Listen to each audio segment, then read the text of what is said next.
could see me, but you did. All I know is we're here, that they took us somewhere. So what they say we're calling, falling out of line. They don't know the two of us are colorblind. Yeah.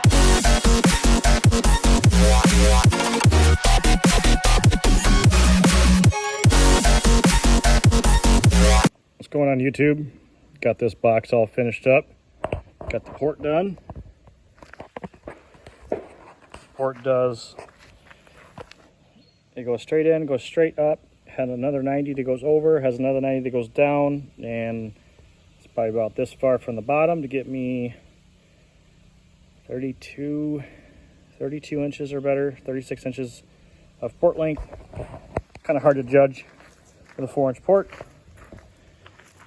Here is the super shiny aluminum dust cap and aluminum cone with rubber surround, rebuilt DC audio level 110. It's got a solid 1-inch cedar front. It's double layer plywood in the back.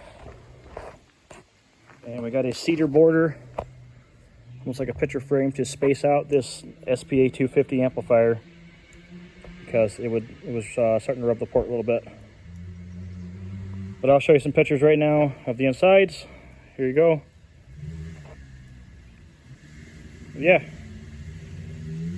Later, guys.